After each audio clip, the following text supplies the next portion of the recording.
नमस्कार दोस्तों, मैं माला सियाल चैनल पर आपका स्वागत है। दोस्तों, दूल्हा बेहद खुश था क्योंकि 42 की उम्र में उसकी शादी होने जा रही थी। बड़ी ही धूमधाम से दूल्हे की बारात निकलती है और शादी करके दुल्हन को घर लेकर आते हैं। दूल्हा दुल्हन को कमरे में लेकर जाता है और जैसे ही कुछ घंटे गुजरते हैं कि कमरे से जोर जोर से दुल्हन की चीखने चिल्लाने की आवाजें आती हैं। परिवार के लोग डर जाते हैं, घबरा जाते हैं और भागते हुए दूल्हे की कमरे की तरफ जाते हैं और वहां जाकर क्या देखते हैं कि दूल्हा जमीन पर पड़ा हुआ था। दुल्हन भी चीखते चिल्लाते हुए जमीन पर गिर जाती है। अब आनन फानन में दूल्हे को हॉस्पिटल ले जाया जाता है, जहां डॉक्टर उसे मृत घोषित कर देते हैं। तो चलिए दोस्तों, इस मामले को सिलसिलेवार से शुरू करते हैं कि आखिरकार पूरा मामला क्या है, इस घटना के पीछे की पूरी सच्चाई क्या है। जो दूल्हा अपनी शादी पर इतना खुश था, अचानक से ऐसा क्या होता है कि वहीं उसे सुहाग रात की सेज पर 2-3 घंटे गुजरते ही उसकी मौत हो जाती है। तो चलिए करते हैं शुरुआत। दोस्तों, उत्तर प्रदेश का अमरोहा जिला, वहीं का एक इलाका लगता है नौगजा। नौगजा में परवेज नाम का व्यक्ति अपने 4 बहन भाइयों के साथ रहता है। एक भाई जिसका नाम पप्पू होता है, एक का नाम असलम होता है, 2 बहनें, एक का नाम शहनाज होता है और दूसरी का नाम सूरज होता है। अब से कई वर्ष पहले परवेज के माता पिता की मृत्यु हो जाती है और माता पिता के बाद उनका एक बड़ा भाई होता है। बड़े भाई की भी मृत्यु हो जाती है।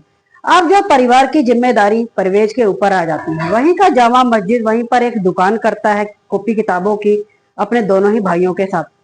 अब जैसे जैसे 2 बहनें बड़ी हो रही थी, दोनों बहनों के लिए एक अच्छा रिश्ता तलाश करता है।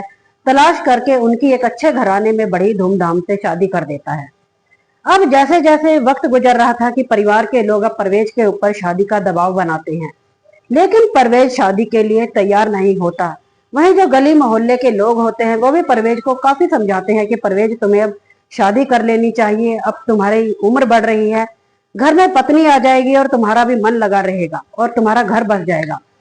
लेकिन परवेज उनकी बातों को भी अनसुना कर देता है। अब जो 2 बहनें होती हैं वो भी परवेज के ऊपर शादी का दबाव बनाती हैं कि भाई, तुम्हें अब शादी कर लेनी चाहिए, घर बसा लेना चाहिए, घर में भाभी आ जाएगी, तुम्हारा भी मन लगा रहेगा, आगे की जो जिंदगी है वो भी अच्छे से गुजर जाएगी और तुम्हारी अब उम्र ढल रही है। परवेज अब परिवार के काफी समझाने पर जैसे तैसे करके शादी के लिए तैयार हो जाता है। परिवार के लोग अब परवेज के लिए एक अच्छी लड़की की तलाश करना शुरू कर देते हैं। वहीं का एक इलाका लगता है बड़ा दरबार। वहीं का रहने वाला अहमद कादरी, अहमद कादरी की एक 33 वर्षीय बेटी जिसका नाम साइमा कादरी होता है। साइमा से परवेज की सगाई अब से लगभग 6 महीने पहले बड़ी धूमधाम से कर दी जाती है और परवेज की सगाई के बाद घर का माहौल है वो जो खुशनुमा हो जाता है। हर तरफ खुशियां होती है क्योंकि 42 की उम्र में परवेज शादी करने जा रहा था। हर एक खुश होता है, बहन भाई खुश होते हैं, गली मोहल्ले के लोग खुश होते हैं। अब दिन तय होता है 9 नवंबर 2025 को परवेज की शादी का। अब 9 नवंबर को परवेज की बड़ी ही धूमधाम से बारात निकलती है। सभी लोग खुश होते हैं, परिवार के, गली मोहल्ले के। अब परिवार की वहीं की एक जगह लगती है नई बस्ती। नई बस्ती में जो मैरिज होम होता है बुक किया जाता है और परवेज अपनी बारात लेकर जैसे ही वहां पहुंचता है, बारातियों की स्वागत की जाती है, फोटो खींचे जाते हैं। परवेज भी काफी खुश होता है। उसकी लाइफ में एक नया व्यक्ति आने वाला था, नया इंसान आने वाला था। जिस लड़की को वो पसंद करता था वो लड़की उसकी लाइफ में आने वाली थी। अब वो उसके साथ जिंदगी बसाने वाला था। अब परवेज भी काफी खुश होता है और शादी करके दुल्हन को घर लेकर आते हैं।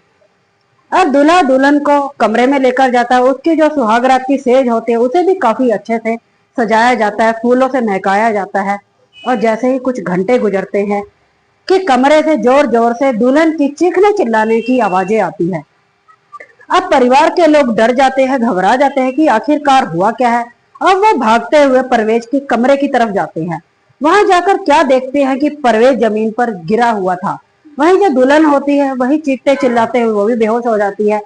अब परवेज को आनन फानन में हॉस्पिटल ले जाया जाता है, जहां डॉक्टर उसे मृत घोषित कर देते हैं।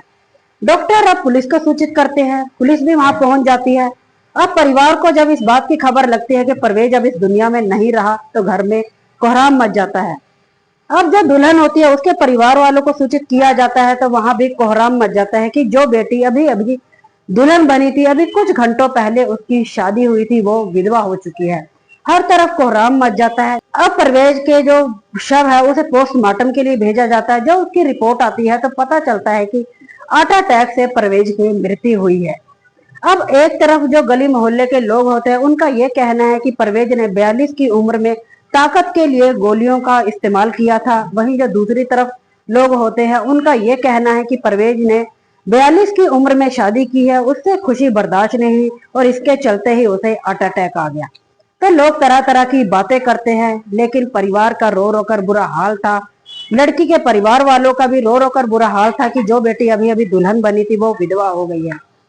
तो दोस्तों, आज की घटना कहानी सुनाने का उद्देश्य है किसी का दिल दुखाना या किसी को परेशान करना नहीं है, वही आपको जागरूक करना है कि दोस्तों, एक व्यक्ति जो परिवार की जिम्मेदारियां संभालते संभालते उसकी उम्र 42 हो चुकी थी, दो बहनों की बड़ी धूमधाम से अच्छे घराने में शादी करता है, दो भाइयों की जिम्मेदारी उठाता है, एक किताब कॉपियों की दुकान चलाता है जामा मस्जिद में। परिवार के लोग जैसे तैसे करके उसे शादी के लिए तैयार करते हैं। जो परवेज शादी के लिए तैयार नहीं हो रहा था, अब जैसे 9 नवंबर को वो बारात लेकर निकलता है, शादी करके दुल्हन को घर लेकर आता है, और वहीं जब सुहाग रात की सेज पर जाता है कि कुछ घंटों बाद ही परवेज की मृत्यु हो जाती है हार्ट अटैक से। तो दोस्तों, आज की जानकारी आपको कैसी लगी कमेंट सेक्शन में जरूर बताइएगा। मिलते हैं किसी और नई वीडियो में, तब तक के लिए नमस्कार। अपनों का ख्याल रखें, सुरक्षित रहें।